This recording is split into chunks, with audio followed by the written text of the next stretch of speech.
Comment చేయడం అనేది అంత సిగ్గుమాలిన వ్యవస్థ తప్ప దాన్ని ఇంకెవడు కూడా రామచంద్ర గారు ఒకసారి గెల్లు శ్రీనివాస్ గారు మాట్లాడుకుంటూ ఉందాం. గెల్లు శ్రీనివాస్ గారు మీరు ఎలా చూస్తారు? కొండా సురేఖ గారి మీద మొదలైనటువంటి ట్రోలింగ్ అక్కడి వరకే ఆగలేదు. ఇవాళ ఆవిడ నోటి నుంచి వచ్చినటువంటి వార్తలు, ఎస్ అఫ్ కోర్స్ మాటలు ఏ విధంగా దుమారం రేపుతా ఉన్నాయో చూద్దాం. కొంతవరకు దాంట్లో ప్రైవేట్ సంభాషణ ఏదైతే ఉందో దాన్ని ఆవిడ పబ్లిసైజ్ చేయడం కూడా కొంతవరకు నిజంగానే ఆవిడ కోపంలోనో బాధలోనో మాట్లాడారని అనుకుందాం. కానీ కొన్ని కామెంట్స్ ఆవిడ చేయకుండా ఉండాల్సింది కావచ్చేమో బీఆర్కే న్యూస్ నుంచి మేము కూడా ఆ మాటలు అనడానికి కానీ ఆవిడ చెప్పినట్టు కొన్ని స్టేట్మెంట్స్ ప్లే చేయడానికి కానీ కాస్త బాధగానే ఉన్నప్పటికీ కూడా ఆవిడ మాట్లాడారు కాబట్టి దాని గురించి మాట్లాడాల్సినటువంటి సందర్భం. బీఆర్ఎస్ పార్టీ ఎట్లా చూస్తుంది అసలు ఆవిడ మీద మొదలైనటువంటి ట్రోలింగ్ దగ్గర నుంచి? షాదీ ముబారక్కి వీళ్ళు అర్హులేనా అంటూ ఒక మహిళా మంత్రి, మొదటగా అసలు ఆవిడ మహిళగా గుర్తిస్తూ మనం మాట్లాడదాం, మంత్రిగా పక్కన పెడదాం. ఒక మహిళకు జరిగినటువంటి అవమానంగా మొదలైనటువంటి అది ఇవాళ ఏ టర్న్ తీసుకుందో చూస్తున్నాం. అసలు బీఆర్ఎస్ పార్టీ ఏ విధంగా చూస్తూ ఉంది దీన్ని? పర్సనల్ గా మీరు ఎట్లా చూస్తూ ఉన్నారు? బీఆర్ఎస్ పార్టీ ఇలాంటి చేష్టలు ఎప్పుడు మేము దాన్ని సహించం. అందుకనే మా నాయకుడు హరీష్ రావు గారు, పార్టీ నాయకుడు హరీష్ రావు చాలా క్లియర్ గా చెప్పడం జరిగింది. అవి సోషల్ మీడియాలో వస్తున్న ట్రోల్స్ కు మా పార్టీకి సంబంధం లేదు. సంబంధం లేని అంశాలను మా పార్టీకి, మా నాయకుడు కేటీఆర్ గారికి ఆపాదిస్తూ కొండా సురేఖ గారు మాట్లాడడం చాలా దుర్మార్గం. ఆమె స్థాయికి ఒక మంత్రిగా గతంలో పనిచేశారు, ప్రస్తుతం పనిచేస్తూ ఉన్నారు. అలాంటి నాయకురాలు, ఒక హుందాతనంగా మాట్లాడాల్సిన ఒక నాయకురాలు ఈ రకంగా కేటీఆర్ గారిని వ్యక్తిగతంగా దూషణతో మాట్లాడాలని మేము తీవ్రంగా ఖండిస్తున్నాం. చాలా తప్పు. నీ మీద పెట్టిన, కొండా సురేఖ గారిని పెట్టిన సోషల్ మీడియాలో పెట్టిన స్క్రోలింగ్ కు మా పార్టీకి ఏం సంబంధం అండి? మా పార్టీ నాయకుడు కేటీఆర్ కి ఏం సంబంధం? ఆమె పెట్టిన కామెంట్ మేము బాధ్యులమ్మా? దాన్ని మేము ఖండించినాం కదా. కొండా సురేఖ గారి మీద పెట్టిన కామెంట్లను బీఆర్ఎస్ పార్టీ ఖండించింది, చాలా క్లియర్ గా ఖండించింది. ఇవాళ ప్రభుత్వ యంత్రాంగం వాళ్ళ మీద ఉన్నది కాబట్టి ఓ కంప్లైంట్ ఇప్పించి ఎవరైతే కొండా సురేఖ గారికి వ్యక్తిగత జీవితానికి సంబంధించి వ్యతిరేకంగా ఆమెను అప్రతిష్ట పాలు చేసే విధంగా మాట్లాడిన వారు ఎవరైనా సోషల్ మీడియాలో ఉంటే అరెస్ట్ చేసుకోవచ్చు, చేయాల్సిన అవసరం ఉంటుంది. అంతే తప్ప దానికి మా పార్టీకి సంబంధం లేదు కదా.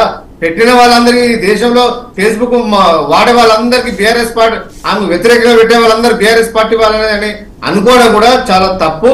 కాబట్టి అలాంటి వాటిని మేము టీఆర్ఎస్ పార్టీ ఎప్పుడు బీఆర్ఎస్ పార్టీ ఎంకరేజ్ చేయదు. వాళ్ళు ఎవరో పెట్టిన దాని విషయంలో వ్యక్తిగతంగా మాట్లాడడం, కొండా సురేఖ గారు మాట్లాడడం కరెక్టా సార్? అయితే శ్రీనివాస్ గారు ఇక్కడ ఒక మాట ఉంది. ప్రస్తుతానికి కొండా సురేఖ గారు చేసినటువంటి కామెంట్స్ లో, లేదంటే ఆ తర్వాత జగ్గారెడ్డి గారు చేసినటువంటి కామెంట్స్ లో బీఆర్ఎస్ నాయకులు, బీఆర్ఎస్ ట్రోలింగ్ మీడియా ఏదైతే ఉందో, లేదా ట్రోలింగ్ సంస్థలు ఏవైతే ఉన్నాయో సోషల్ మీడియాకి సంబంధించి దుబాయ్ నుంచి ఆపరేట్ చేస్తా ఉన్నారు అనేటువంటి మాట ఒకటి ఉంది. దీన్ని ఎలా చూస్తున్నారు? మాకు ఎలాంటి ట్రోలింగ్ సంస్థలు లేవు, మాకు ఎలాంటి వ్యక్తిగతంగా సోషల్ మీడియా సంస్థలు మాకు ఏం లేవు. మేము ఓన్లీ మా పార్టీ క్యాడరు మేమే పనిచేస్తాం, మా వాళ్ళు పనిచేస్తారు తప్ప మా వాళ్ళు చేసిన ప్రోగ్రామ్స్ ఫేస్బుక్ లో పెట్టుకుంటారు అంతే తప్ప మాకు వ్యక్తిగతంగా ఈ సోషల్ మీడియా సంబంధించి ఎప్పుడు మీకు దాని మీద కాన్సన్ట్రేషన్ చేయాలి. మీకు అదే మాకు నిలబెట్టేది. ఏదున్నా నిజాయితీగా మెయిన్ స్ట్రీమ్ మీడియా టెలికాస్ట్ మాకుంటది, ఒక ఆలోచన మాకుంటది. ఎవరెవరో సోషల్ మీడియా యూట్యూబ్ ఛానల్ పెట్టి దానికి మీరు ఎట్లా బాధ్యత చెప్పండి? మీరు యూట్యూబ్ ఛానల్లో ఎవరైనా మీ వ్యక్తిగత జీవితాలకు వ్యతిరేకంగా మాట్లాడి మీరు కంప్లైంట్ ఇచ్చుకోండి, వాళ్ళ మీద చర్యలు తీసుకోండి. దాని బీఆర్ఎస్ పార్టీ మీరు చర్యలు తీసుకుంటే మీరు తీసుకునే చర్యలకు బీఆర్ఎస్ పార్టీ సంపూర్ణంగా మద్దతు ఉంటుంది. అంతే వాళ్ళు అంటే కామెంట్లకు మేము బాధ్యులం కాదు, మేము వాటిని సమర్థించాం అని చెప్పి మీ మీద కామెంట్స్ పెడితే వ్యక్తిగతంగా మీరు ఒక ఆర్డినరీ వ్యక్తి కాదు కదా. ఒక సోషల్ మీడియాలో పనిచే ఒక కాంగ్రెస్ పార్టీకి ఒక మామూలు ఒక సోషల్ మీడియా పనిచేసే కార్యకర్త కాదు కదా కొండా సురేఖ గారు. ఒక రాష్ట్రానికి ఇవాళ మంత్రిగా పనిచేస్తున్న ఒక నాయకురాలు ఇవాళ ఒక మా పార్టీ వర్కింగ్ ప్రెసిడెంట్ కేటీఆర్ గారి మీద వ్యక్తిగతంగా మాట్లాడుతున్నారు. వ్యక్తిగతంగా మాట్లాడడం కరెక్టా సార్? వారే వ్యక్తిగతంగా మొన్న కామెంట్ చేశారు, మళ్ళీ ఈ రోజు చాలా మరీ దారుణమైన స్టేట్మెంట్ ఇచ్చారు. ఇది రాజకీయాల్లో ఉన్న వాళ్ళు మహిళలు, ఇవాళ మహిళలే చాలా తక్కువ ఉన్నారు రాజకీయాల లోపల. అలాంటి మహిళలు ఆదర్శంగా తీసుకుని రాజకీయాలకు వచ్చే విధంగా ఉండాలి. కానీ మహిళలు రాజకీయాలకు వస్తే ఇట్లా మాట్లాడతారు అనే విధంగా ఉండద్దు అనేది ఇవాళ మా భావన. కాబట్టి కొండా సురేఖ నిజంగా విజ్ఞురాలైతే ఇప్పటికైనా ప్రజా జీవితంలో ఉండాలనుకున్నప్పుడు ఆదర్శంగా ఉండాలి. కాబట్టి కేటీఆర్ గారికి బహిరంగ క్షమాపణ ఇవ్వాలి. నాగార్జున కుటుంబానికి బహిరంగ క్షమాపణ ఇవ్వాల్సిన బాధ్యత ఇవాళ కొండా సురేఖ గారి మీద ఉంది. అదేవిధంగా ముఖ్యమంత్రి రేవంత్ రెడ్డి గారు కూడా చొరవ ఇనిషియేటివ్ తీసుకొని ఈమెతోని చెప్పించాలి. ఒకవేళ చెప్పడానికి ఇంకా ముందు ఆడితే రిజైన్ చేయించాలి, బర్తరఫ్ చేయాలని చెప్పి డిమాండ్ ఇస్తా ఉన్నాం.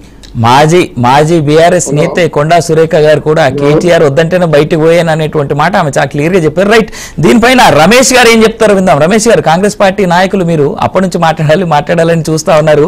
అయినప్పటికీ సమయం కాస్త లేట్ గా వచ్చినప్పుడు కూడా మీకు ఇప్పటివరకు శ్రీనివాస్ గారు చెప్పిన కామెంట్స్ ఉన్నారు. కొండా సురేఖ గారు వ్యాఖ్యలు చేసింది కాదండి, అసలు బీఆర్ఎస్ పార్టీ మహిళలకే మంత్రులు ఇవ్వలేదు. ఇచ్చిన సీతక్కను అసెంబ్లీలో ఇష్టం ఇచ్చినంత గౌరవం ఎవరిచ్చారు? రమేష్ అన్న చెప్పండి, మీరు ఇచ్చిరా?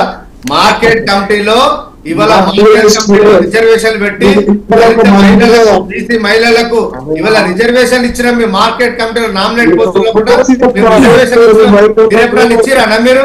ఇవాళ మహిళల గౌరవం ఇచ్చిన పార్టీ మాది. 50% ఇవాళ మహిళలకు ఇవాళ లోకల్ బాడీలో రిజర్వేషన్ పెట్టి అమలు చేసిన పార్టీ మాది. ఇవాళ మహిళలకు చట్టసభలో రిజర్వేషన్ ఉండాలని చెప్పి రాష్ట్ర శాసనసభలో తీర్మానం చేసి కేంద్రాన్ని పంపించి కేంద్రం మీద ఒత్తిడి తీసుకొచ్చిన పార్టీ మాది.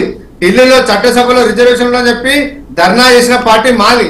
ఇక మాకు మహిళలకు ప్రేమగా మాట్లాడితే మీరు వచ్చి 10 ఏళ్ళే ఈ చట్టసభలో ఇవాళ స్వతంత్రం కేంద్రంలో మీరే అధికారంలో ఉన్నారు. ఎందుకు మహిళా బిల్లు పాస్ చేయాలన్నా మీరు? ఎందుకు మహిళా బిల్లు పాస్ చేయాలి? మిత్రమా, నీ కౌశిక్ రెడ్డి ఎత్తిసారి తీశాడు మా సీతక్కని ఒకసారి గుర్తు చేసుకో. సారీ చెప్పండి, మాట్లాడు. మీరేమైనా ఆలోచిస్తే దాని మీద సారీ చెప్పి చాలా క్లియర్ గా చెప్పిండు. రాష్ట్ర శాసనసభలో చెప్పిండు.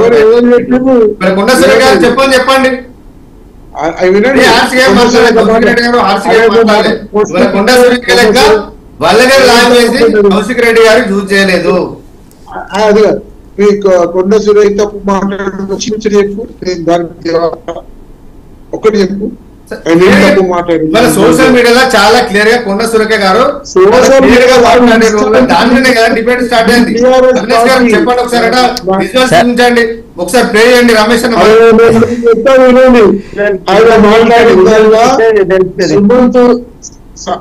నేను ఒక విషయం మాట్లాడని, ఒకటి మా బ్రదర్ బీజేపీ తో కూడా ఒక మాట్లాడాలి.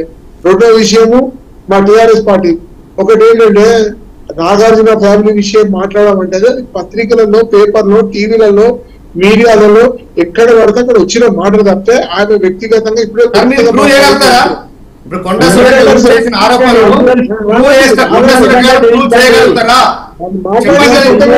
ఒక మహిళ ఇద్దరు నాగార్జున సమంత నాగ చైతన్య విడిపోయడానికి కేటీఆర్ గారి కారణం ఎట్లా మాట్లాడతారండి?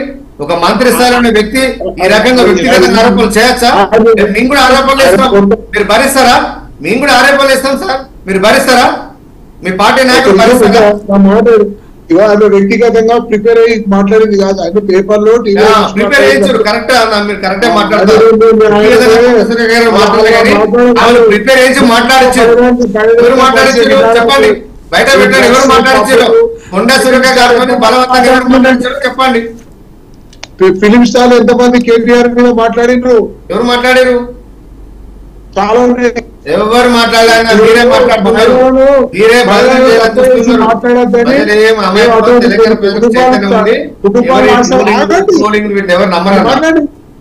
కుటుంబాలు నాశనం అయితే ఒక విభేదాలు వస్తాయని నేను మాట్లాడతాను. ఒక విషయం నేను ఒకటి, నీకు నువ్వు కూడా మంచి తెలియని నాకు తెలుసు, నీ విషయం నాకు తెలుసు కదా, నా కాన్స్టిట్యూన్సీ. నేను ఒకటే విషయం మాట్లాడుతున్నా. ఈ రోజు మనం మాట్లాడే తీరు కేవలము పేపరు, పత్రికా ముఖంగా వచ్చి టీవీలో మాట్లాడి, లేకుండా మీడియా సంస్థ ద్వారా వచ్చినవి మాట్లాడు. ఇలా ట్రోలింగ్ ద్వారా ఆయన మాట్లాడే ఒక దండ వేయడం అనేది ప్రియాంక గాంధీ కూడా వచ్చినప్పుడు ఆ విషయంలో కూడా ఆయనకు ఎంత బాధ అటువంటి మాటకు మాట్లాడు అవుట్లోకి వస్తాయి. ఒకప్పుడు చిరిపించి సారీ చెప్పండి ఎట్లా అనుడేమో తింటారు, మళ్ళీ అనడు. ఒక విషయం పక్కన పెట్టండి, దాని ఎక్కువ ఎక్స్పోజ్ నేను చెప్పేది. కానీ ఆమె పాపం మానసికంగా ఎందుకంటే సీతక్క కూడా చాలా బాధపడ్డది. ఈ రోజు మాట ఒక మంత్రి స్థాయిలో ఉన్న ఒక మహిళనిగా సామాన్య మహిళలకు మీరు ఎట్లా మర్యాద ఇస్తారు నాకు తెలియదు. కానీ టీఆర్ఎస్ పార్టీ ఒక మంత్రి కూడా గౌరవిస్తుందో ఏర్పడుతుంది అన్న. రమేష్ మీరు వీడియో మీరు ఒకసారి రమేష్ అన్న వీడియో పంపించండి. ఇంటికైనా భావిస్తున్నాను. అరే నేను సోనియా గాంధీ గారు ఏఐసిసి ప్రెసిడెంట్, ఢిల్లీలో కూడా ముఖ్యమంత్రులను చేసినాం. ఎక్కడెక్కడ నేను అనేది ఇంకొకటి, మా బీజేపీ వాళ్ళు ఒక మాట అలిగేషన్ పెట్టిండు. అదేంటంటే మేము బీజేపీ వాళ్ళము స్వచ్ఛంగా మేము బతికేటున్నాం, మాకు ఏలాంటి తప్పు లేదు, మేము ఏం తప్పులు చేయలేదని మనం. అదేంటంటే రాజకీయంగా ఇన్వాల్వ్మెంట్ అనేది బీజేపీ ద్వారానే వచ్చింది. ఆర్బీఐలో కమిషనర్ ఆర్బీఐలో ఇన్వాల్వ్మెంట్ అయింది, అందులో ఉన్న తర్వాత ఎలక్షన్ కమిషన్ లో కూడా ఇన్వాల్వ్ అయి ఉన్నారు. తర్వాత అంటే రమేష్ గారు మీ మాట ప్రకారం ఇవాళ ఉన్నటువంటి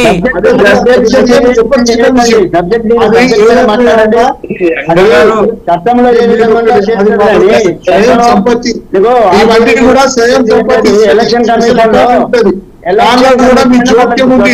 ఈ జోక్యం ద్వారానే ఈ దేశ పరిస్థితి ఎన్నికల విషయంలో కానీ, ఈ రోజు రద్దు విషయంలో కానీ, ఈ రోజు మిలిటరీ ఫిట్నెస్ విషయంలో కానీ వాళ్ళకు ప్రత్యేక నేను వాళ్ళకు ఒక ప్రత్యేక పవర్ ఉంటది. వాళ్ళ దానిలో ఇన్వాల్వ్ అయింది ఒక బీజేపీ, వేరే ఏ పార్టీ ఇప్పటి వరకు కేంద్రంలో ఇన్వాల్వ్ కాలేదు. మీరు ఇన్వాల్వ్ కావాలని ఎక్కడంటారు? మీ ఇష్టం ఉన్న దగ్గర ఇన్వాల్వ్ అవుతారు. ఇలా కోర్ట్ టాపింగ్ విషయంలో మీరు ఇన్వాల్వ్ కావాలంటే కారాదా? మీకు కుదిరింది ఒప్పందాలు. ఇంట్రెస్టింగ్ కామెంట్స్ వస్తున్నాయి రమేష్ గారి దగ్గర నుంచి. ఒక్క నిమిషం రామచంద్ర గారు నేను మీ దగ్గరకు వస్తా. రమేష్ గారు అలాగే రమేష్ గారు మీ దగ్గరకు కూడా వస్తా.